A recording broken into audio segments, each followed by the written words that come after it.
Assalamualaikum warahmatullahi wabarakatuh teman-teman semua. Perkenalkan semuanya, kita dari kelompok ekonomi moneter, kelompok 7 ya. Kita dari kelas 3A, program studi ekonomi pembangunan, dan kita dari Fakultas Ekonomi dan Bisnis pastinya ya kan. Kan kita kan program studinya ekonomi pembangunan. Dan kita juga perlu diingat kita tuh dari Universitas UIN Syarif Hidayatullah Jakarta, teman-teman. Nah, pada kesempatan kali ini saya akan membawakan sebuah topik yang menarik, yaitu dampak kebijakan moneter Bank Sentral terhadap likuiditas sistem perbankan, teman-teman. Nah, sebelumnya kita kenalin dulu. Pertama dari saya, nama saya itu Rehan Rinanda dengan NIM 086, dan teman saya dan ini nama Amar Latif. Coba dikasih suaranya, Mas. Ya, nama saya Amar Latif Fitriansyah dengan NIM 087. Nama saya Aisyah Feviani dengan NIM akhir 005. Nama saya Naila Zakia Rahmayani dengan NIM akhir 094. Nama saya Tendi Widi Saputra dengan NIM akhir 097.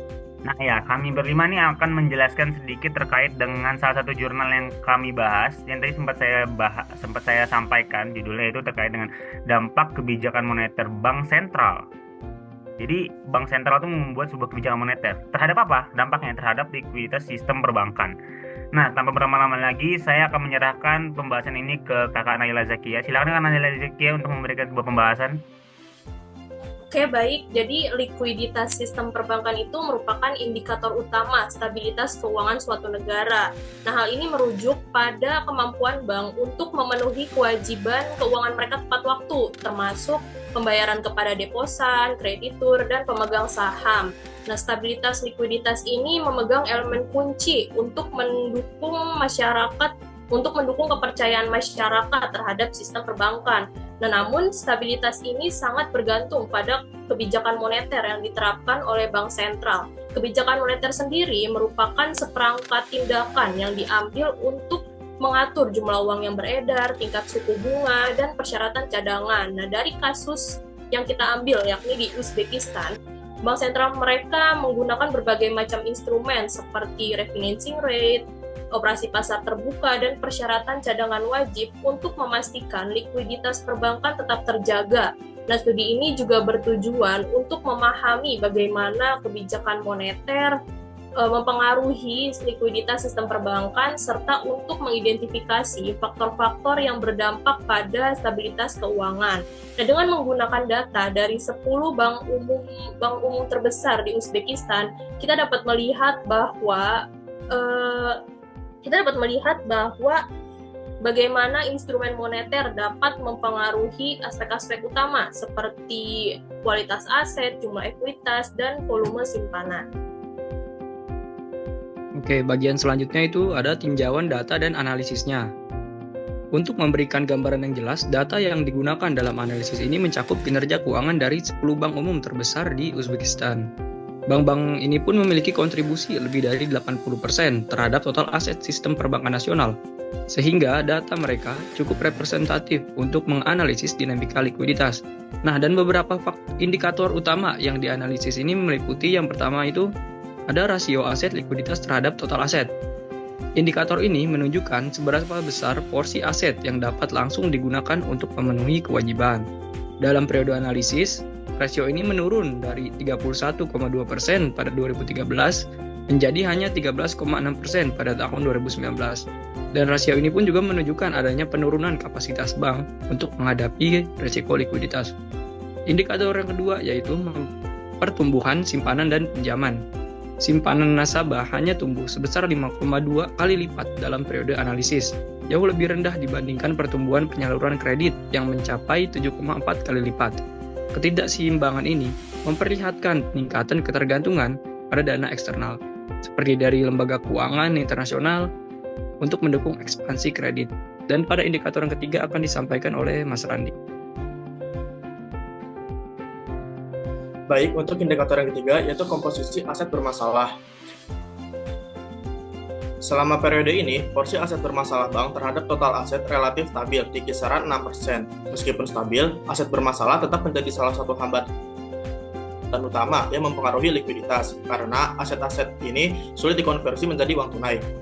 Dari ketiga indikator tersebut, kita dapat menemukan bahwa Bank Sentral memiliki peran yang penting dalam mempengaruhi likuiditas sistem perbankan melalui kebijakan moneternya. Sebagai contoh, kenaikan tingkat refinancing sebesar 2% pada tahun 2018 yang digunakan untuk mengendalikan inflasi dan mengurangi jumlah uang beredar. Meskipun kebijakan ini berhasil menstabilkan suku bunga, kebijakan tersebut juga memperkuat likuiditas umum. Sebaliknya, penurunan persyaratan cadangan wajib pada periode tertentu memberikan ruang bagi bank untuk menggunakan data tersebut sebagai alat likuiditas tambahan. Instrumen seperti ini menunjukkan fleksibilitas Bank Sentral dalam menyesuaikan kebijakan untuk menjaga keseimbangan antara stabilitas dan pertumbuhan ekonomi. Oke, baik, selanjutnya kita masuk ke kesimpulan dan rekomendasi. Jadi dari hasil penelitian dapat disimpulkan bahwa likuiditas sistem perbankan sangat dipengaruhi oleh kebijakan moneter yang diterapkan oleh Bank Sentral. Nah, kebijakan seperti tingkat referencing, persyaratan cadangan wajib, dan operasi pasar terbuka terbukti menjadi instrumen utama untuk menjaga stabilitas likuiditas. Namun, ketergantungan yang tinggi pada dana eksternal, penurunan rasio aset likuid, dan tingginya proporsi aset bermasalah itu menjadi tantangan yang besar bagi sistem perbankan. Nah, untuk meningkatkan stabilitas ini, ada beberapa rekomendasi yang diberikan. Di antaranya itu yang pertama, optimalisasi kebijakan referencing. Nah, tingkat referencing perlu disesuaikan secara hati-hati untuk menghindari dampak negatif terhadap likuiditas perbankan. Yang kedua, ada peningkatan simpanan jangka panjang, yang dimana bank harus mendorong masyarakat untuk menabung dengan intensif suku bunga yang menarik, mengurangi ketergantungan pada dana eksternal.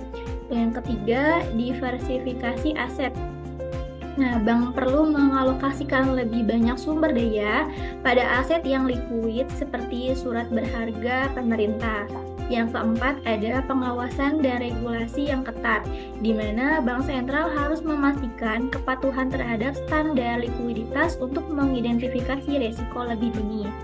Yang kelima, ada instrumen likuiditas baru.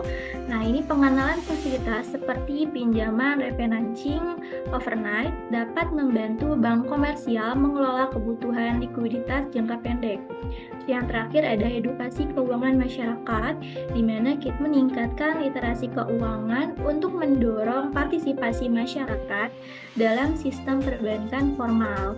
Nah, dengan menerapkan rekomendasi tersebut, diharapkan stabilitas likuiditas sistem perbankan dapat ditingkatkan, mendukung pertumbuhan ekonomi, dan membangun kepercayaan masyarakat terhadap sektor keuangan.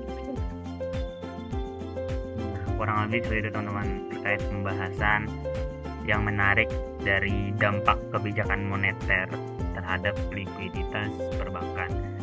Oke, mungkin rasanya sudah panjang pembahasan kita tadi. Kami rasa cukup sampai sini saja.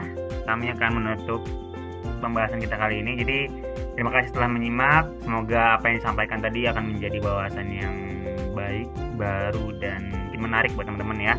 Oke, sekian dari kami. Saya ucapkan terima kasih dan assalamualaikum warahmatullahi wabarakatuh. Dadah teman-teman.